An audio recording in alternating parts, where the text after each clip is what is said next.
Welcome to Meet the Author, where you can join in on insightful conversations with best-selling and award-winning indie published authors. Your hosts today are Rob and Joan, who themselves are indie published authors, book publicists, and paranormal investigators with Tampa Bay Spirits, based in Tampa Bay, Florida. Thanks for dropping by. And now, on with the show.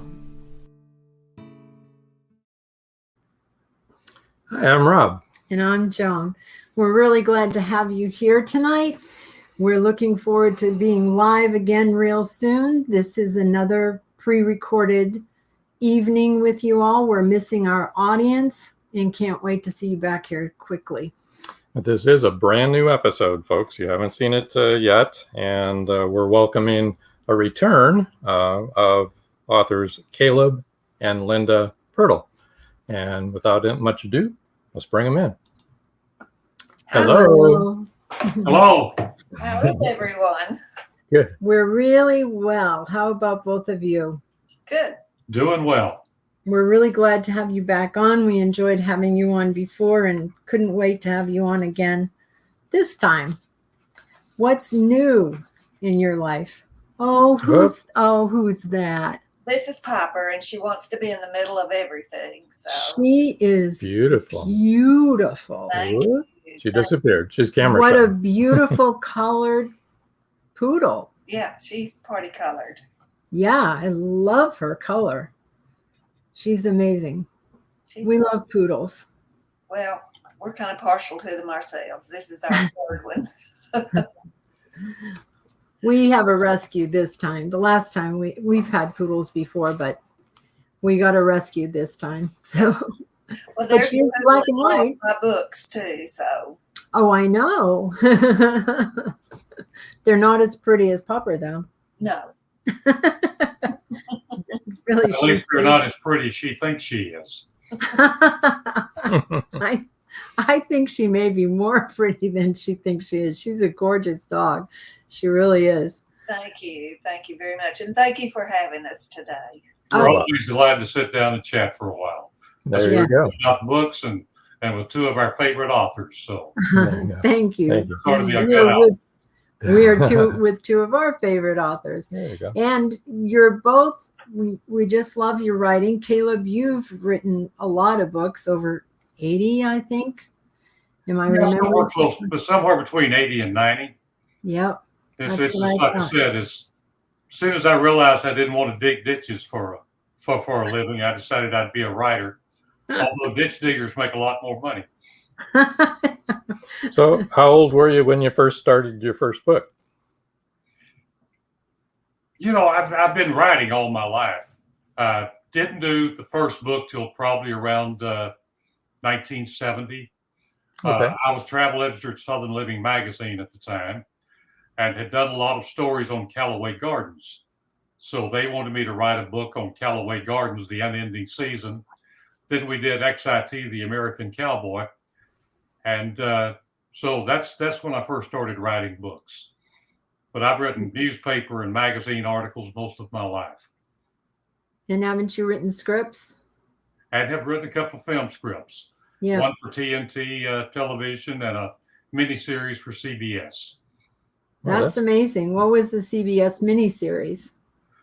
My writing partner out in LA, Frank Q. Dobbs, and I were asked to write the script for Gambler 5, Playing for Keeps, which it was part of the Kenny Rogers franchise. You probably saw a lot of the Gamblers. Yes. Yeah. Dixie Carter and Lonnie Anderson. Yes. And then we did the Texas Rangers for TNT. It starred Tom Berenger. That's wonderful. That is so cool. Yeah. Is it more difficult to write a script, or is it easier, or are they both just equally difficult? You know, the thing is, basically all books should be written like scripts. And then you come back in and fill in the blanks. Because I know when I wrote the first script, I wrote it like a book. I mean, when we cut to the downtown scene, I told them wherever store was, what it looked like, whether it was one story or two story, whether it was wooden sidewalks and a dusty street. And the producer said, "PIRTLE, just right, cut the downtown scene, and the director will figure out the rest of it." So in scripts, you set the scene and cut the dialogue. One of the interesting things is when they're trying to get actors to star in the various productions, they never read the scripts. They only read their dialogue. They have no idea what the story is. They just want to know what their dialogue sounds like. What are my lines, right? Yeah, what are my lines? And ironically, one of the great stories, Steve McQueen, when he got a script, the first thing he did was go through and start cutting his lines. He believed that the less you said, the better. And if you were in a scene and didn't say anything and you were Steve McQueen, you were more interesting because people wondered what you were thinking. Mm-hmm. There you go. Yes. And in reality, that's why books are better than movies, because in books, we can tell people what the point of view character is thinking. It reminds me of that, the dialogue from Sunset. What was that? Where she says, we didn't need dialogue, we had faces. You know that movie? Yeah. I can't remember the name of it though. Yeah. It's about Sunset Boulevard, but it was a famous movie. It probably was Sunset Boulevard. Yeah, that sounds right. That was it. And she well, said, let's write a movie. Go ahead. We didn't need dialogue, we had faces. And that's true. Some people can say more with their face and their body language than a long script. I think there are a number of actors that I've really liked that were like that you could tell what they were feeling and what they were thinking through their face and body. I just love it. Right. Linda, how about if you tell us, and I know you're retired school principal and English teacher, and you want to tell us how you started writing? I began writing on a dare. Caleb dared me to write a book, and I've never been able to back down from a dare, so I did. Basically, she asked me one night, she said, "How could you go into that room all by yourself all day long and just write? You're totally antisocial." And I said, "Well, why don't you try it? And you'll find out how satisfactory it really is to create something." So she went in, slammed the door, and came out with the Mahjong Murders. That's wonderful. Read between those lines. Part of my bothering him. Well, now you know he wasn't. Now you know he wasn't alone. All his characters were in there too. Oh yeah, I discovered that during COVID when we were all locked down. Mm-hmm. Somebody made a comment on Facebook about being lonely and tired of being by themselves, and I said, "Well, I'm never by myself. I always have my characters." There you go. And that's the truth, and they're so real. I mean, I think that people, when they listen to authors talk, must think we're a little bit crazy, because it's like, we always say we go where the murders take us. I mean, where the characters take us. I'm reading Mahjong Murders as I'm trying to talk. Oops. This is the cover of Linda's book, Mahjong Murders, that she was locked in that room and then came out with that. But, the characters take us on quite a ride, and they won't go where they don't want to go. And you can try and make them go there, but if you really have to get to know your characters. Oh, absolutely. I think with this project we're working on now, I developed some characters. I did the what I would call the resume for our character. But I really didn't know that character until I let that character do and say and feel some things in the story. Right. And then they become alive. And you knew his backstory. You knew his backstory or her backstory, but you didn't know their personality and who they were. Right. Yep. I understand that completely. You want to tell us what that project is that you're working on? Well, it's a new one. Caleb and I are both working on a project with how many other authors? 7 other authors. 7 other authors. We have created a town in Texas in the hill country called Magnolia Bluff. One of our authors has even drawn a little map so that we can get a visual of the town, the square. We have a central green. It's next to the Burnett Reservoir. When we first started talking about this, we decided that we needed to do that characterization so that everybody would know who our main characters really are, what they do, a little bit about their personalities and the goals that they would have in the story that we were going to write. And then we shared that with each other. One promise that we made to each other is that no one will kill off my main character. I won't kill theirs. Yeah, and don't shoot the dog. That's Don't right. ever shoot the dog. Never. Bear will come out. And as we ride along, for example, in my book, I have a sheriff. Well, as soon as I created the sheriff, I sent him out to all the other authors. So if they needed a sheriff, they knew who he was, what he looked like. Somebody else created 2 police officers and sent them out. So each book will have the same characters. Wow. That's really a great So idea. we're just running back and forth with the same town, the same characters. And it's called the Magnolia Bluff Crime Chronicles. Crime Chronicles. That's okay, wonderful. Cool. That sounds really When can we exciting. expect that to be coming out? Well, the first book will be coming out in March. March. Okay. Written by C.W. Halls. March 2022. Right. The Crimson Hat Murders. My book will be coming out in April, which is Eulogy in Black and White. And Cindy Davis will be coming out in May. She's book number 3. And I don't have the title of her book yet. Okay, cool. But each book will come out for 9 consecutive months. And we'll just see what happens. That is a really exciting concept. It is. I like that. Has it been done before? I don't know if it has. I don't ever remember hearing of anything like that. No. I know people have done anthologies where they all wrote off of the same theme, but not the same town and the same characters. Yeah. And I know of people that have done anthologies where they worked together as a group and wrote a book collectively, but I don't remember anything like this. This is really exciting. Well, we thought it was, and none of us could remember if there had been anything quite like it published and written.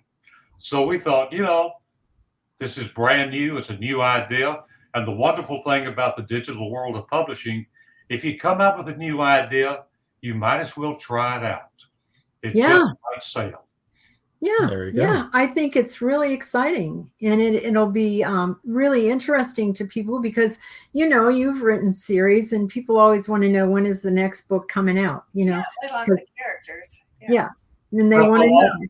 Also, we have the distinctive opportunity when the first book comes out, you have 8 other authors promoting it.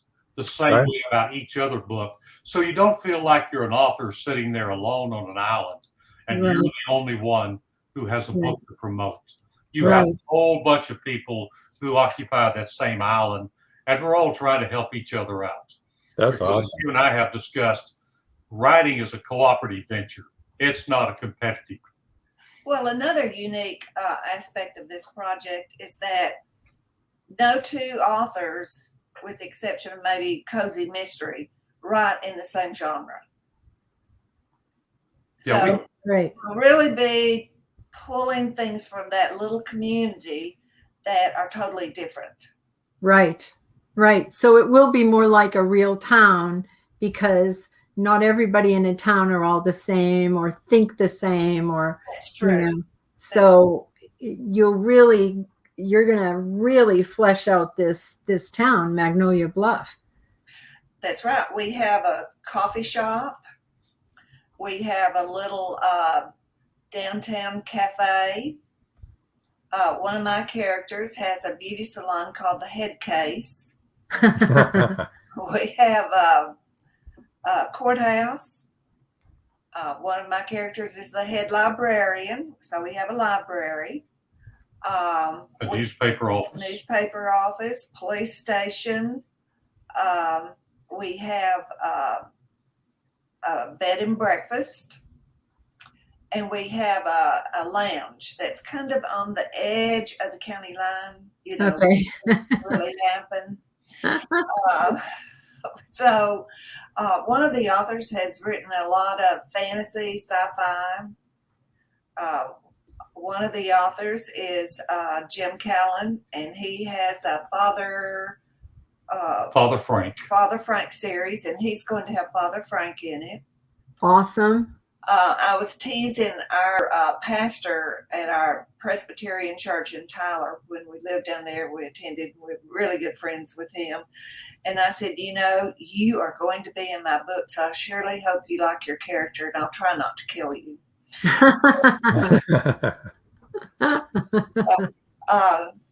We have a good group of authors. You know, he's typical Stuart Baskin, prim and proper Presbyterian minister with his black robe. In our book, he's the Reverend Billy Bob Baskin. Billy Bob. Billy Bob. And you know, the real Baskin is really down to earth and very caring and considerate. So you have to keep that personality going if you're modeling it after a real live human being. That you told that you were modeling it after him. You better mind your P's and Q's. Oh, I do. That's really, seriously, this is really an exciting concept. It sure is. I'm really excited about it. I can't wait. April, you said, right? March. March is the first one.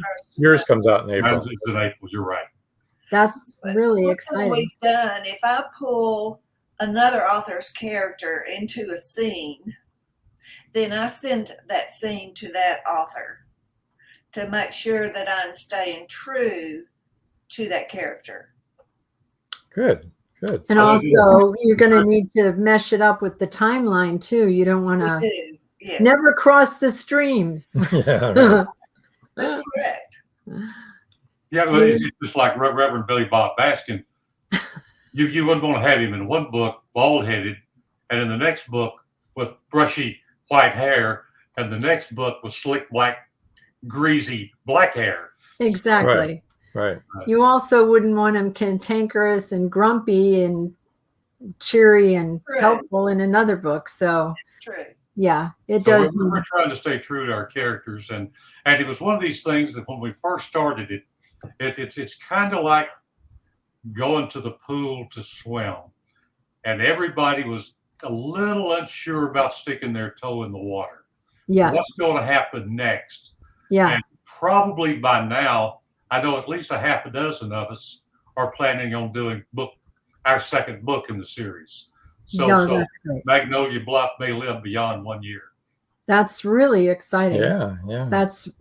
I really like this concept. I hope you guys are very successful with it. Thank you. I hope we are too. Yeah, I'm sure everyone else does too. It's like one author said, somebody in one of our books is going to have to explain why one little town with 10,000 people has so many dadgum murders. Well, you know, we really love Midsummer Murders. That's the BBC. We do as well. Yes, but we always say at the end of the show, we're never going to visit Midsummer. Take that off the book of it, right? I mean, there is no Midsummer. We know it's a made-up place, but you know, we've had authors on from England and talked to them about that, and they said everybody says that here too. Don't ever go to Midsummer, and if you see anyone in a black hoodie wearing gloves, run. That's right. Beware of long shadows. Yes. Well, before it gets much later and before the commercial break, we'd like to do Linda's got a book giveaway, which I'm sure everybody that's watching was saying, where's the book giveaway? Well, here it is. Linda, you want to tell us a little bit about the book Scrabbled Secrets? I would love to. Scrabbled Secrets is the fourth book in my series entitled The Games We Play. The main character is Lillian Prestridge, and she has a white standard poodle named Eli. And if you look at the RV on the cover of the book, it's a bright lime green. Beautiful. Yes. Yeah. She had it painted so that she could travel incognito. Ironic in itself. Yeah. No one would notice that, would they? That's right. But or the huge standard poodle, you know, that's very low key. down low. Yeah. And she is on her way to Canada with a young lady named Sammy Nightingale, who's a young Navajo woman who has appeared in the previous book, the Tarot Terrors book that we talked about the last time I visited with you. Sammy's aunt has been in a plane crash in Canada, and it took a while to discover exactly where the plane went down. But her aunt Sophia has a history that most people wouldn't have the honor of participating in. She was an accountant for a mob boss, and she testified against him in court. So Sophia has spent her whole life, her whole career in witness protection. But she surfaced, and therein lies the problem. They are after Sophia. And that's how she ended up in Canada. That's how she ended up in Canada. Okay, that makes sense. Because I was wondering now, her aunt, and she's a Navajo. How did that work? What you want to tell about Linda's giveaway? The book giveaway, for those that haven't read it yet, the first, the first two people to email lsgp2019@yahoo.com will win an ebook copy of Scrabbled Secrets.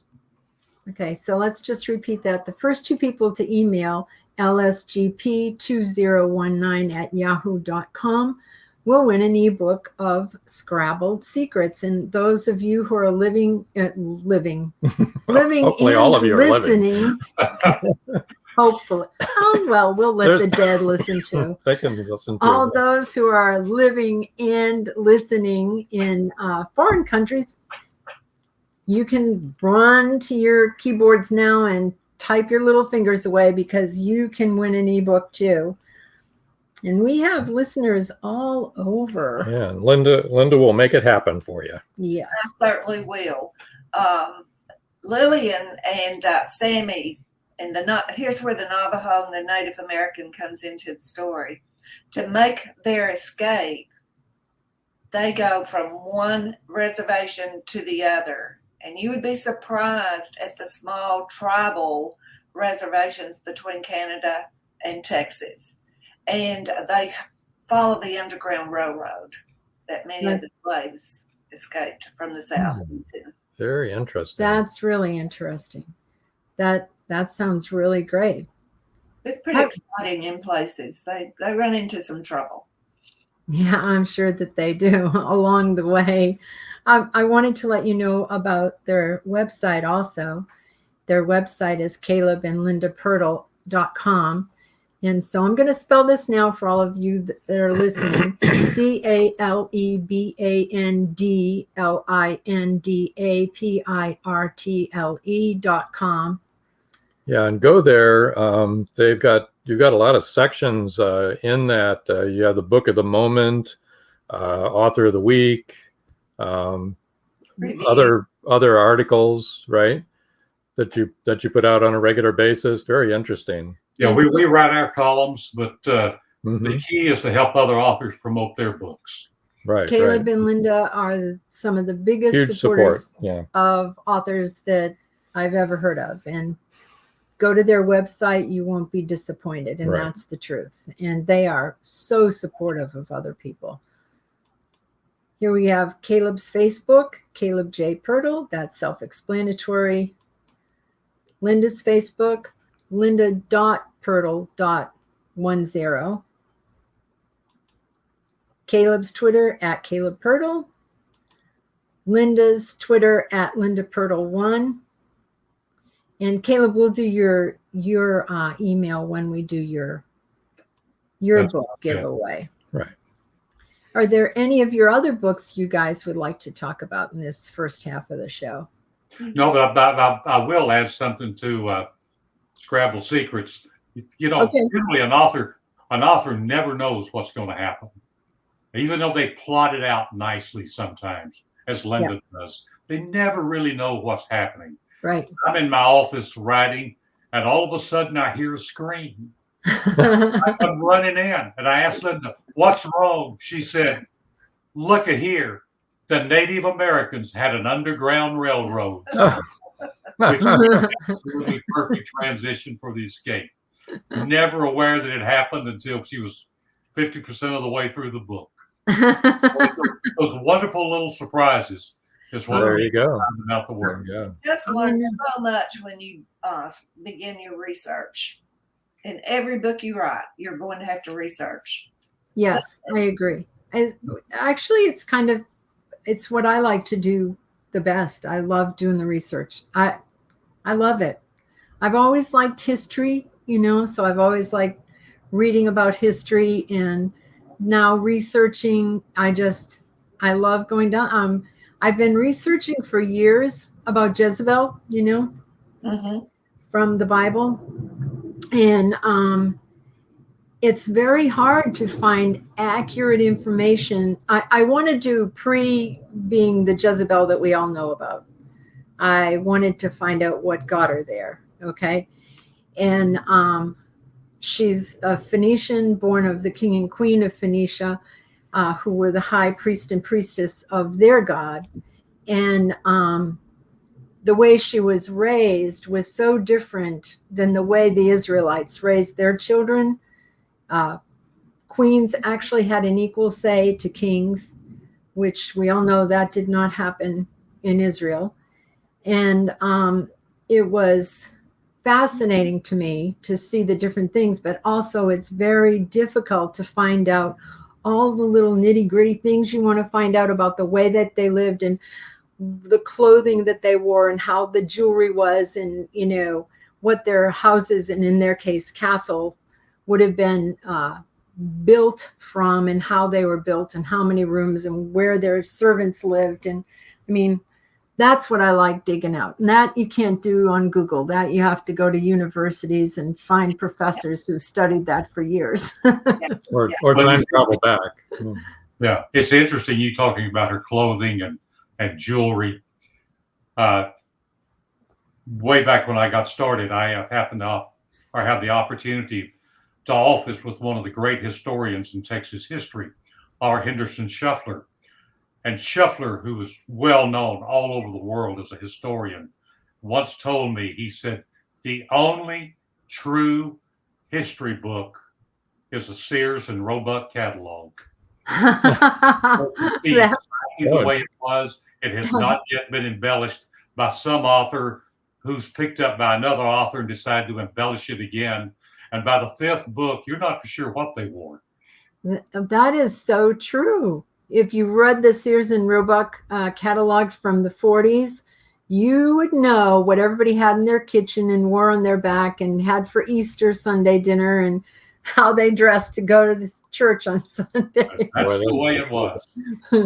That's really the truth.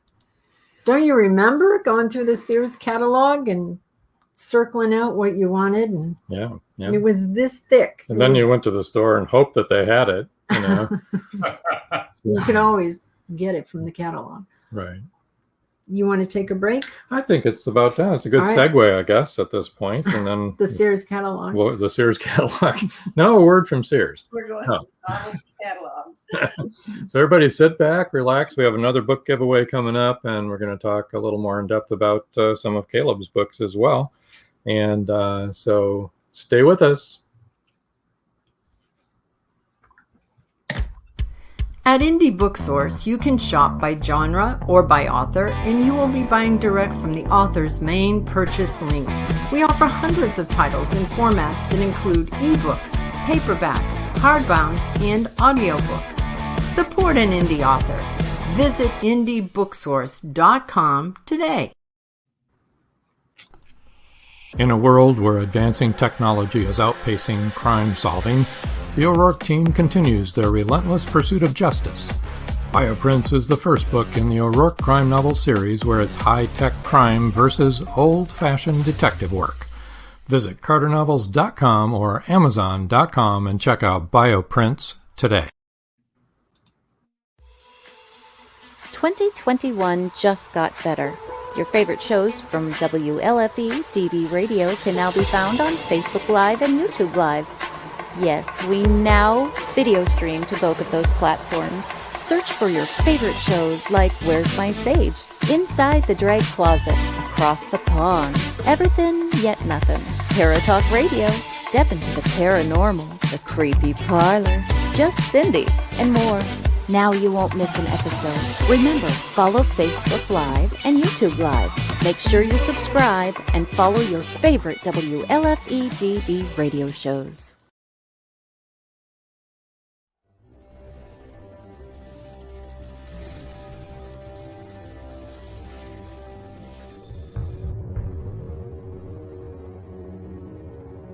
This award-winning thriller has it all. Murder, political intrigue, mob revenge, and a bit of romance. Not to mention strong female and male characters with a storyline that could be tomorrow's headline news. Now for a quick peek into our story. To help solving a nationwide plot involving the assassination of several U.S. senators, the O'Rourke team is called in. To complicate matters, they now have to work against the clock to rescue one of their own. You see, the mob didn't take too kindly to the O'Rourke team's involvement last spring. It seems to have led to the indictment of their boss. Will they succeed?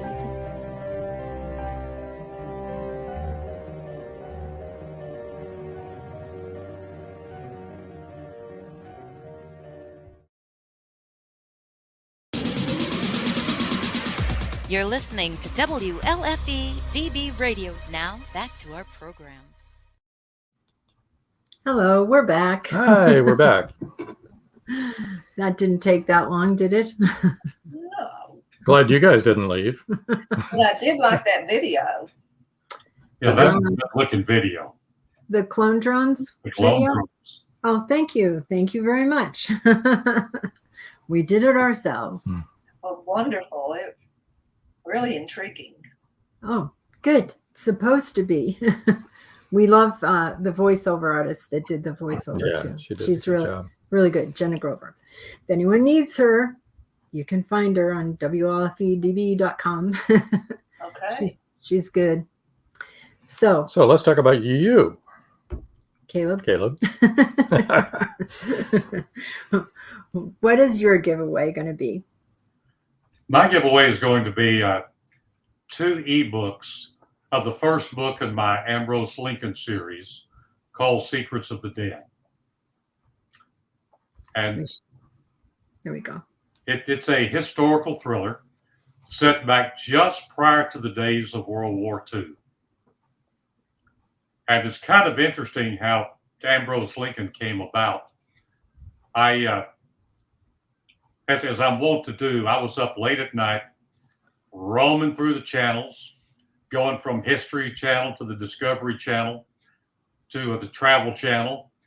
And all of a sudden, I ran across a documentary of some experiments that had taken place in the 1930s when the U.S. military and government was trying to really figure out behavioral modification and mind control.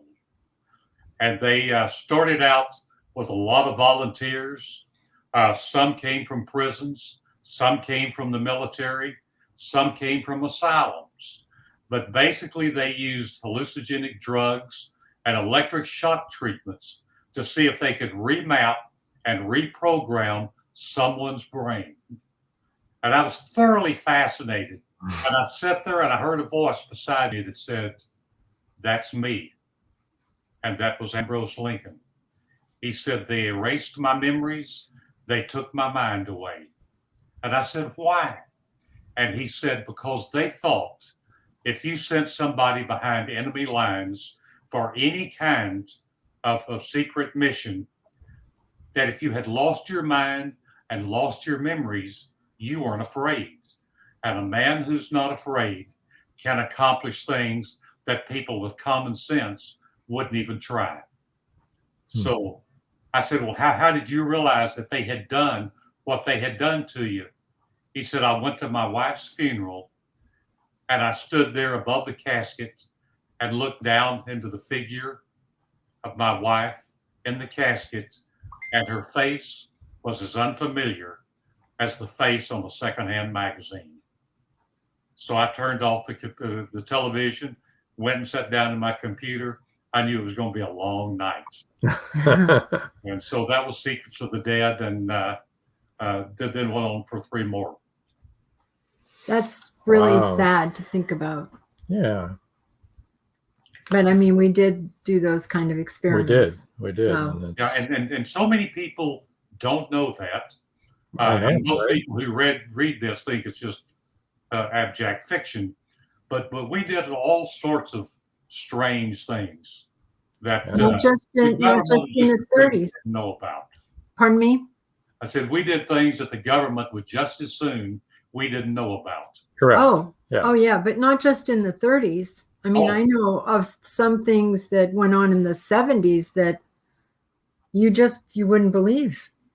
Yeah. I mean, Probably went on last night that we'd be Oh. shocked. That's what I I'm sure. But I know that in the 70s that they dropped light bulbs that had viruses in them into the subway. They'd drop the light bulb. It looked like, just a light bulb broke by accident. And then they would track how far the illnesses would go from that New York City subway to all across the world, because they wanted to know how to buy and engineer a weapon, how to weaponize viruses. We're still doing that. All the countries are doing that. Just look back at last year. I wasn't going to say that, but I'm going to say yep, I agree. because we don't know the truth. We don't really know the truth. Right. No, but we have pretty good imaginations, and we know what they've done in the past. I mean, I know for a fact that they used to. No, I won't get into that. So I'm what? not going to get into. No, I'm not going to get into that for a very good I reason. write because- about a poodle. It's just happy. You know? If she writes happy murders, Uh, I like murders in dark alleys. Happy, uncomplicated murders. Just speaking of happy, let's specify or verbalize Caleb's book giveaway. The first 2 people to email calebpirtle2@gmail.com will win an ebook copy of Secrets of the Dead. Yes. We did it. I'm glad you got that out. We got there. And again, all of you that are listening and living in other countries, hey, this is your chance. Yeah, It's an ebook. It's ebook central tonight. Yeah, and it was last week too. Now, is Secrets of the Dead all by itself, or is there other versions or other? There's 4 in the Ambrose Lincoln series. Okay, Here's so that's another all. one. Dead, Conspiracy of Lies, Night Side of Dark, and Place of Skulls. Yeah, Night Side of Dark. And so I've noticed that Night Side of Dark and Secrets of the Dead both have that face in the background, overshadowed. All 4 books do. That's what I was going to ask. Is that Ambrose? That's No, Ambrose. that's Ambrose, the face. No, No, that's a girl's face. That looks like a It looked woman to more- me. I was going to say, well, you never know. He has eyelashes to envy, huh? Haven't you noticed though? A lot of men do. It's like, seriously, dude, you got those eyelashes. Not fair. Some of our grandsons are just like, whew. I'm like, save some for the girls, will you? Yeah, I know, and I noticed this is a different face, isn't it? And No, it's the same face. it's Same the face. same The woman. same girl. Just Okay. the shadows are different on it. Okay. Yeah. Well, I think she had more makeup on here. I Mhm. can see eyeliner. Okay, let me ask you this: is the figure that's walking down the road and That's both the Ambrose. covers. Is that Ambrose? That's Ambrose. If it's not, he missed a real good opportunity to be. Yeah. That's the image that Ambrose is supposed to be. Oh, okay, good. That's what I meant originally. Kind of ironically, the art director who did all 4 covers, I had sent her the manuscripts. She was to work on them. She's really, really good. And I didn't hear from her for about 6 months. And I kept emailing, and about a year passed, and I kept emailing. I finally got an email back. She said, I have had a terrible disease. I've been comatose, and I've just now started to redevelop my energy and strength. And she said, when I woke up, I realized that I needed to get your 4 covers to you as quickly as possible. She said, I reached over to the shelf beside the bed, and these are the 4 covers that were there. So apparently she created them while she was comatose and didn't realize what she was doing. And That's they're absolutely brilliant.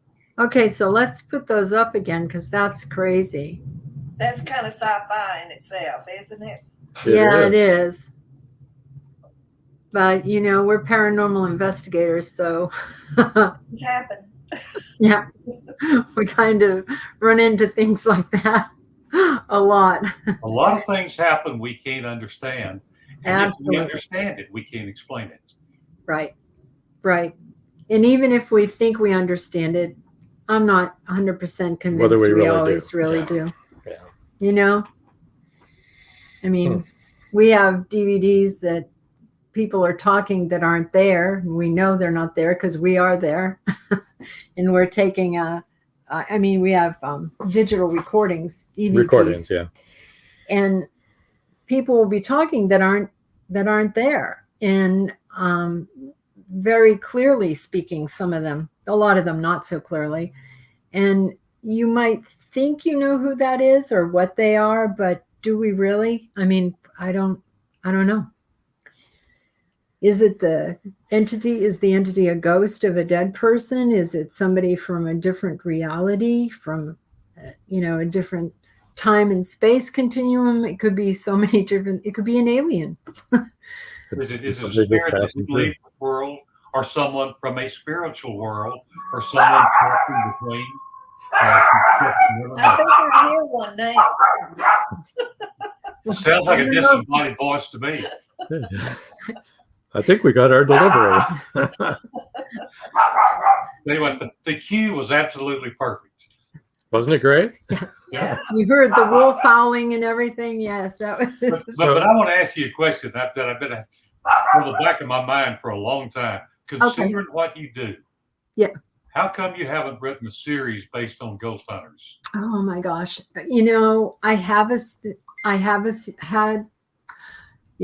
Get it out there, Joan. I have had a series in my head for probably 5 or 6 years. I know who the characters are. They're as real to me as you guys are. I know who they are. I know why they do what they do. And I haven't written it. And I've got to get it out there. Got to get it. I've got to put it down on paper. I do. But because a book in your mind doesn't exist until it's on paper. Right. And this one is it's written as if they are departed. The spirits in it are departed people. They're ghosts. So, that's the way that's written. Be sure and do a script with it as well, because those stories people enjoy reading and watching. Yeah. Well, this would be a really good one because it's a wife who's a medium, okay? And her husband is a homicide detective. Perfect. And he gets murdered in the first book. Yeah. So then he's her partner. Her ghost partner, so to speak. Yeah. First book, first chapter. That's a great concept. I like that. Yeah, it needs to be there. And the reality is my Ambrose Lincoln thrillers were just to be historical thrillers set in and against the backdrop of World War II. And I didn't realize it until I had written it and people had read it and asked about it. It has a lot of paranormal in it that I didn't realize was in it. But those sorts of things happen. It's not written as paranormal, but there's certain things that happen that if you look back, you think, well, I wonder what that meant. Well, how you got it was paranormal. Yeah, absolutely. I think every book needs a little bit of paranormal in it. And in my Tarot Terrors and Scrabble Secrets, Sammy's grandfather, who was a chief, appears to Lillian on the computer. And so I'm carrying that paranormal into the Sammy Nightingale series that I'm working on, that are on hold right now while we work on Magnolia Bluff. Does his face appear or just his voice on the computer? His face appears on the computer. And in the second book that I wrote, the third book, Tarot Terrors, he appears in the marketplace in Santa Fe. Yeah. And passes to her an object that only she would understand the significance of it. And then he disappears. Awesome. But in Scrabbled Secrets, he appears to Sammy, who is always overly protective of his granddaughter, in the shape of a wolf. Awesome. That's very indigenous person, especially Navajo tribe. It really believes in very shapeshifters, tribal. you know. Yeah. I mean, they won't even say the word shapeshifter. No, they won't. But because it calls up the shapeshifter. So Skinwalker, yeah. That's what they won't say, Skinwalker. Yeah. Now he made me say it. Whoops. Great. I'd like to hear that bark again. You guys will tell us if you see anything behind us, right? I will do so. If you see us ducking, you all run. Okay. All right, we will. Our dog will get it. Boring, but Piper got in her crate and went to sleep. Sorry about that. Yeah, our dog likes to sleep in her crate too. It's like a safe space. We don't ever crate her, but we always leave it open, and then it's her little. She likes to go in there at night. Yeah.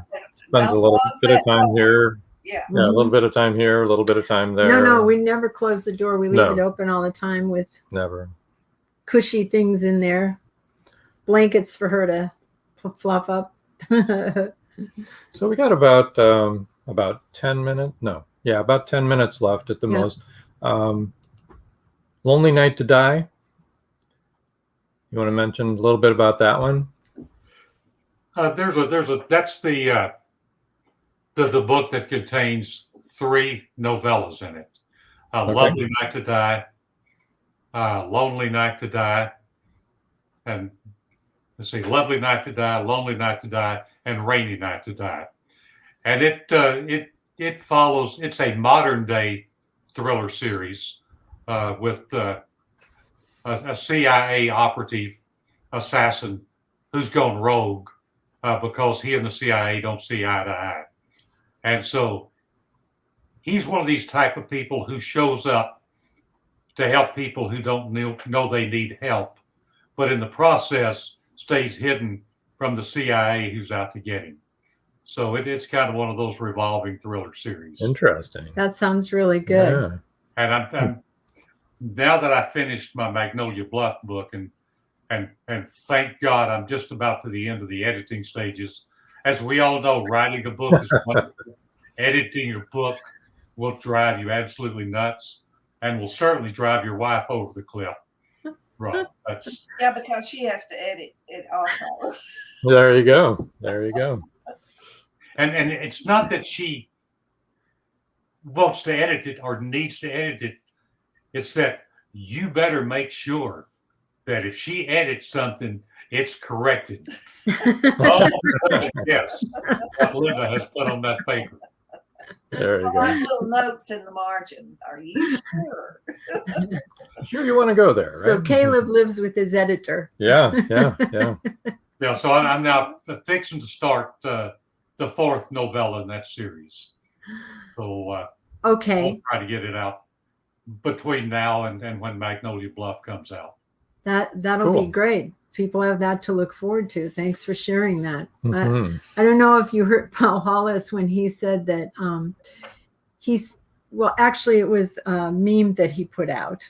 And then we talked about it on here, how, Paul writes the Hollow Man series. And he said, they always tell you to write what you like to read. He said, and you do. When you write your first book, it's about what you like to read. And then after you have to reread it 3,568 times, you don't like it anymore. It's all terrible. It just made me laugh so hard because there were some sentences that we probably rewrote 30 times, and still weren't. Sometimes you just have to throw them out. You're like, that's not saying what I Not want supposed to be say. there. You don't appreciate a book you've written till about 5 years have passed, and you go back and pick it up. You find Yes. in there, and you think this is pretty good. Yeah. I don't remember it being that good. Or you hope to God the libraries have thrown it away. Yeah, one of the two, right? You ask yourself, did I really write that? But based on what Paul Hollis said, and I'm a big Paul Hollis fan. I love his Hollow Man series. He has a real gift. And those were based on his real life. So as he said, he was told, you need to write what you want to read. Charles Dickens said, you need to write what readers want to read. Well, if you want to sell it, that's a true thing to say. I guess we better close. Finding the readers that want to read it. That's right. I think we're coming to the end of the point show where we need to close out. Want to thank you guys for coming back on and we always enjoy sitting down for a chat. That's great. Yeah. That's well, great. We'll have to have you back for a third time for sure. Yes. So right now we're going to move you over just like that. Okay. That didn't hurt, did it? No. Okay. I got a crick in my neck. Don't blame us for that. Okay. Do you have anything you want to add tonight? Just say stay tuned. Don't forget that after us comes Inside the Drag Closet. Right. Sorry, guys. I always forget the name of your show. And I did want to put a little plug in. We have a new store on our website, indiebooksource.com. We've got all sorts. We've got T-shirts. We've got coffee mugs, reading-oriented, meet the author-oriented. So get a chance to drop in and look at the store.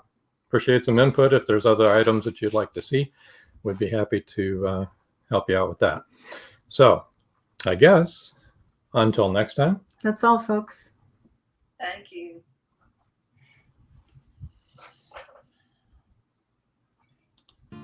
Thank you for joining us here on Meet the Author. Make sure you stay up to date with our show by clicking like, follow, and share.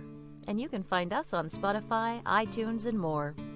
See you next time on WLFE-DB.com.